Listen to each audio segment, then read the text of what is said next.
ఇదొక అంశం. ఇక రెండోది, బీఆర్ఎస్ పార్టీ ఏది బాకీ కార్డులను తీసుకొచ్చింది. కాంగ్రెస్ పార్టీ ప్రజలకు ఇచ్చిన హామీలు నెరవేర్చడంలో విఫలమైంది. ఇక ఒక్కొక్కరికి ఇగో ఈ బాకీ ఉన్నదని చెప్పి ఓ బాకీ కార్డును తీసుకొని ప్రజల్లోకి పోతూ ఉంది. సేమ్ ఇక వీళ్ళు కూడా కాంగ్రెస్ పార్టీ వాళ్ళు కూడా ఇగో వీళ్ళు బాకీ ఉన్నది ఇదని చెప్తా ఉన్నారు. వీళ్ళ ఇంట్లోకి ఏమేమి తీసుకొచ్చి పెట్టలే, వాళ్ళ అమ్మమ్మ వాళ్ళ ఇంట్లోకి ఏమేమి తీసుకొచ్చి పెట్టలే. ఇదంతా జనం సొమ్మే. జనం సొమ్ము అప్పనంగా కరగనాకినటువంటి ఇరుపక్షాలు ఇద్దరు, వాళ్ళు కరగనాకి ఉన్నారు, వీళ్ళు నాకుతున్నారు గంతే. మొత్తం సొమ్మును దిగమింగడానికి జస్ట్ జూబ్లీహిల్స్ ఉప ఎన్నిక కోసం ఒక డ్రామా కట్టిరు అనుకోరాదు. జస్ట్ జూబ్లీహిల్స్ ఉప ఎన్నిక కోసమే, లోకల్ బాడీ ఉప ఎన్నికల కోసం కూడా వాడుతూ ఉన్నారు దీన్ని. అసలు బీఆర్ఎస్ పార్టీ తెలంగాణ రాష్ట్రం ఏర్పడ్డటువంటి 2014 జూన్ 2 నుంచి వాళ్ళ చేతికి అధికారం అప్పచెప్పే నాటికి తెలంగాణ రాష్ట్ర ప్రజల పరిస్థితి ఎట్లా ఉండే? కాంగ్రెస్ పార్టీ 2023 డిసెంబర్ 7 నాటికి అధికారాన్ని బీఆర్ఎస్ పార్టీ నుంచి తీసుకున్న నాటికి ఏ విధంగా ఉండే? కాంగ్రెస్ పార్టీ అధికారంలోకి వచ్చిన తర్వాత ఏం మార్పు జరిగింది?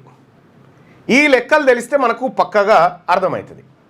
దీనికోసం కంట్రోలర్ అండ్ ఆడిటర్ జనరల్కి సంబంధించినటువంటి నివేదిక, కాగ్ రిపోర్ట్ అంటారు దాన్ని. ఆ కాగ్ రిపోర్ట్లో ఉన్నటువంటి అన్ని అంశాలను పరిశీలించిన తర్వాత వీళ్ళిద్దరి పర్ఫార్మెన్సు, ఎందుకంటే వీటి గురించి మాట్లాడరు వీళ్ళు. కాగ్ రిపోర్ట్ల గురించి కాగ్ ఏం చెప్పింది చెప్పరు, అట్లా ఇవి చెప్పరు.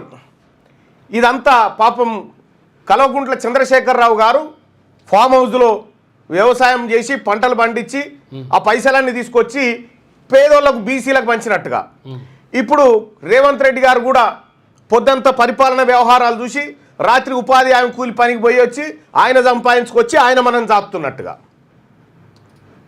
ఈయనది ఏ కానలేదు ఈయనది ఏ కానలేదు, నిండా ముంచిరు ఇద్దరు కలిసి. ఏం చేసిరు అనేది ఒక లెక్క చూసుకుందాం. తెలంగాణ రాష్ట్రం ఏర్పడాలని ఎందుకు అనుకున్నాం మనము? తెలంగాణ రాష్ట్రం ఏర్పడితే మన బతుకులు మారుతాయి అనుకున్నాం. మన పిల్లలకు ఉద్యోగాలు వస్తాయి అనుకున్నాం. మన చేనులకు నీళ్ళు వస్తాయి అనుకున్నాం. మన ఖజానాలోకి అంటే మన ఖాతాలోకి పైసలు వస్తాయి అనుకున్నాం. ఇవి రాకపోగా ఏం జరిగింది ఉల్టా?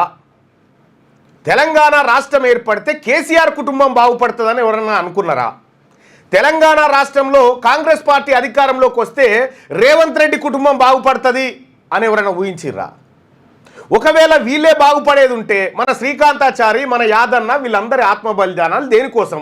మన పోలీస్ కిస్టర్న వీళ్ళందరి ఒకవేళ ఈ ముఠానే మళ్ళా దోపిడీ చేస్తుంది అనేటువంటి ఆలోచన వాళ్ళకు ముందే తెలిసి ఉంటే వాళ్ళు జావకపోతుండే, ఆత్మ బలిదానం చేయకపోతుండే.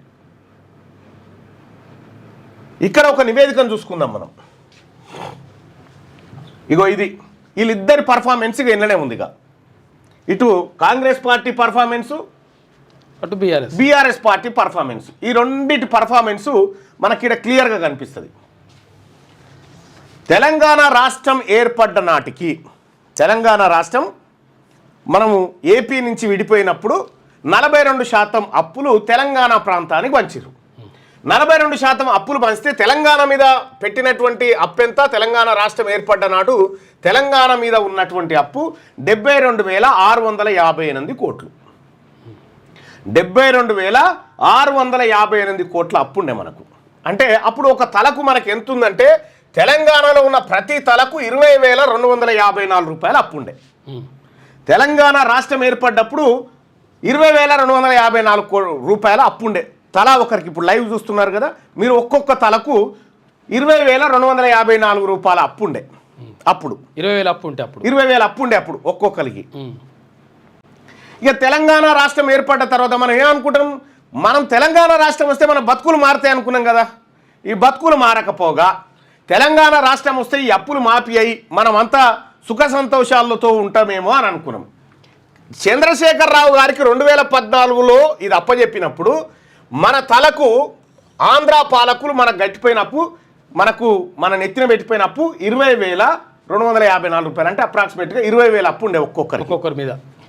ఇక చంద్రశేఖరరావు ఏలుబడి జరుగుతూ ఉంటే, చంద్రశేఖరరావు గారు కేసీఆర్ ముఖ్యమంత్రిగా ఏలుబడి జరుగుతూ ఉంటే 2015 కల్లా అప్పు తక్కువ కాకపోగా 2015 కల్లా 25,000 అప్పు అయింది ఒక్కొక్కరు నెత్తి మీద. 6 నెలల్లో 25,000 అప్పు అయింది. ఇక 2016కు వచ్చే నాటికి అప్పు ఎంత అయిందంటే ఒక్కొక్క తల మీదకి 32,900 అంటే అప్రాక్స్గా 33,000 అప్పు అయింది. 33,000 ఒక్కొక్కరు అప్పు. ఇక ఆ తర్వాత 2017కు వచ్చేసరికి అప్పు 41,972 రూపాయలు అయింది ఒక్కొక్క తల మీద అప్పు.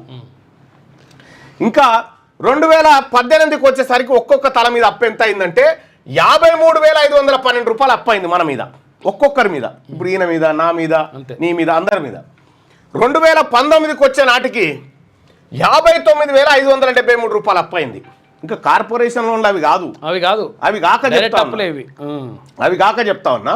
వేరే కార్పొరేషన్ల పేరు మీద వేరే కార్పొరేషన్ల పేరు మీద తెచ్చినా 10 లక్షల కోట్ల అప్పు. అది ఇది కలిపి ఫెయిల్ అవుతుంది. అది వేరు. 2019 నాటికి అప్పు వచ్చేసి 60,000 రూపాయలు అయింది. అంటే తెలంగాణ రాష్ట్రం ఏర్పడ్డటువంటి 5 ఏళ్లకే తెలంగాణ ప్రజల మీద 40,000 రూపాయలు అప్పు అయింది. 3 ఇంతలు అయింది. 1956 నుంచి 2014 వరకు మన మీద ఉన్న అప్పు 20,000 అప్పు అయితే 5 ఏళ్లలో అప్పును 3 ఇంతలు చేసిండు కేసీఆర్. 60,000 అయింది పేద ప్రజల మీద. ఇది కేసీఆర్ కట్టే అప్పులు కాదు, లేకపోతే రేవంత్ రెడ్డి కట్టేటి కాదు, మనమే కట్టాలి. ఎట్లా కడతామో చెప్తా. 2020 నాటికి మన నెత్తి మీద అప్పు ఎంత అయింది? 66,320 రూపాయలు అప్పు అయింది. 2021 నాటికి ఏమైంది? తక్కువ లేదుగా, పెరుగుడే. 2021 నాటికి 73,000 రూపాయల అప్పు అయింది. 2022 నాటికి ఎంత అయింది అప్పు? 82,194 రూపాయలు అప్పు అయింది. 2023 నాటికి ఎంత అయింది? 91,504 రూపాయలు అప్పు అయింది మన నెత్తి మీద, ఒక్కొక్కరి నెత్తి మీద. 2024కి వచ్చేసరికి 1,18,68 రూపాయలు అయింది ఒక్కొక్కరి నెత్తి మీద.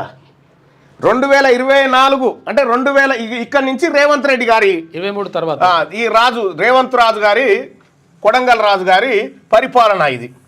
ఇక్కడ వరకు ఏమో రేవంత్ రెడ్డి, కేసీఆర్ది.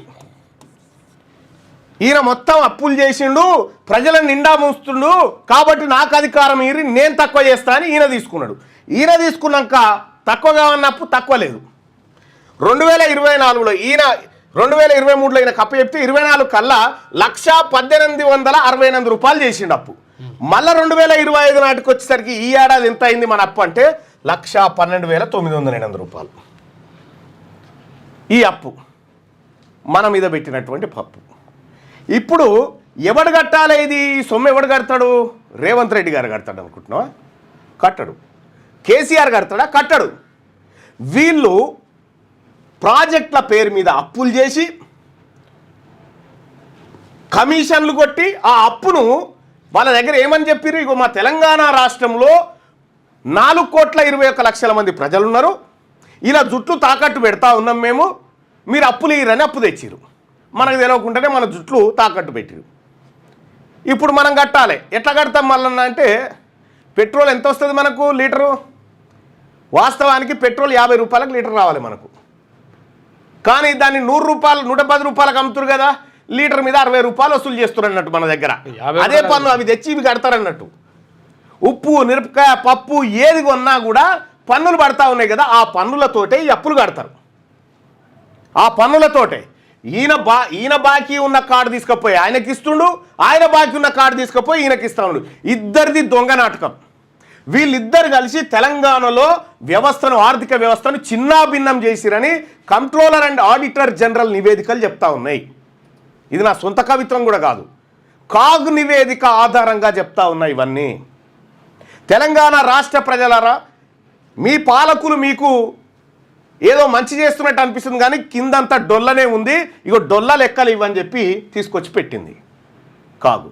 మరి ఇప్పుడు దీన్ని బట్టి నేను అడుగుతా ఉన్న మహేష్ కుమార్ గౌడ్ గారిని, మీ ప్రభుత్వం వచ్చిన తర్వాత మీరు చేసిన అప్పులు, నేను అడుగుతా ఉన్న కేసీఆర్ గారిని, మీ ప్రభుత్వం ఉన్నప్పుడు మీరు చేసిన అప్పులు, ఈ అప్పులకు జమనాతు మీరు ఉంటారా?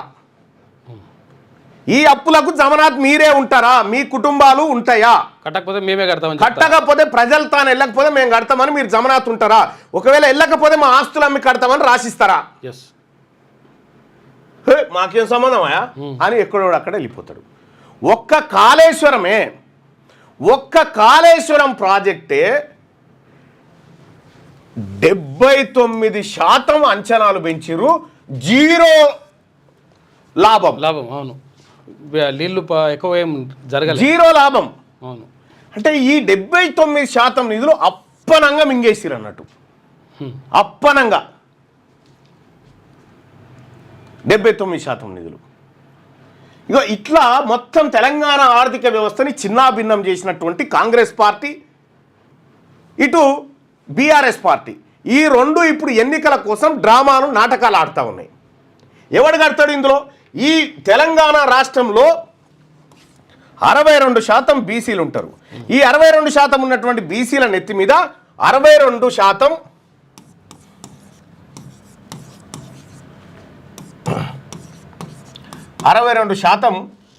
మంది, అంటే దాదాపు 3.5, వీళ్ళు చెప్పిన లెక్కనే చూద్దాం. ఇందులో మొత్తం చేసినటువంటి అప్పులలో, అంటే ఇవి నివేదికల అప్పులే, ఈ లెక్కలే చూసుకోండి. ఇప్పుడు కార్పొరేషన్లు కాకుండా చేసినటువంటి గీ అప్పులలోనే దాదాపు 22,581 కోటి ఓన్లీ బీసీలే కట్టాలి. ఓన్లీ బీసీ 2,25,000 కోట్లు. ఒక్క బీసీల నెత్తి మీద తయారు చేసిన అప్పే 2,25,000 కోట్ల రూపాయలు వీళ్ళ బీసీల నెత్తి మీద పెట్టిరు వీళ్ళిద్దరు కలిసి. ఈ అప్పులో మరి ఓసీలు ఎంత కట్టాలి అంటే 7% కడితే సరిపోతుంది. కట్టాల్సిందేమో బీసీలు, దొబ్బుక తిన్నదేమో వీళ్ళు. వీళ్ళ ఆస్తులు అమ్మాల్సినటువంటి అవసరం ఉందా లేదా? వీళ్ళ ఆస్తులన్నీ ప్రభుత్వం గుంజుకోవాల్సినటువంటి అవసరం ఉందా లేదా? వీళ్ళ ఆస్తులు అమ్మాలి, వీళ్ళు సంపాదించినటువంటిది అంత గుంజి ఈ అప్పులు కట్టాలి. మనకు తెలంగాణ రాష్ట్రం వస్తే మనకు నీళ్ళు వస్తాయని చెప్పిర్రు. అటు రేవంత్ రెడ్డి గారు, కేసీఆర్ ఇద్దరు కలిసి రాయలసీమ రతనాలసీమ ప్రాజెక్టు బనకచెర్లకు దృష్టి పెట్టిరు. పైగా నీళ్లు రాకపోగా నిర్వాసితులు తెలంగాణ రాష్ట్రంలో కాళేశ్వరం పేరు మీద లేకపోతే ఇతర ప్రాజెక్టుల మీద కేసీఆర్ ప్రభుత్వం బీసీల దగ్గర గుంజుకున్న భూములే 1,32,000 ఎకరాల భూములు గుంజుకున్నాడు వాళ్ళ దగ్గర నుంచి. వాళ్ళకు నీళ్లు రాకపోగా ఉన్న భూములు బీకినాయి. అప్పులు ఇవి. ఇక ఉద్యోగాలు, ఈడబ్ల్యూఎస్ రిజర్వేషన్ తెచ్చి ఉద్యోగాలు అప్పనంగా పట్టుకొని వెళ్ళిపోయినరు. తెలంగాణ రాష్ట్రం వస్తే ఎవరికి వచ్చింది లాభము? ఎవరికి వచ్చింది ప్రజల కామెంట్ రూపంలో తెలియజేయండి. తెలంగాణ రాష్ట్రం వస్తే ఎవరి బతుకు మారింది అన్నట్టు? మీ వ్యాపారం అభివృద్ధి కావాలని కోరుకుంటున్నారా? అయితే వెంటనే క్యూనస్ని సంప్రదించండి. Schools, colleges, banks, shops, office promotions, land promotions, political promotions, restaurant promotions, hospital promotions, పుట్టినరోజు వేడుకలు, శుభకార్యాలు, వ్యాపారాలు ఏవైనా, సందర్భం ఏదైనా ఇప్పుడే క్యూనస్ ద్వారా తెలియజేయండి. మీ వ్యాపారాన్ని అభివృద్ధి చేసుకోండి.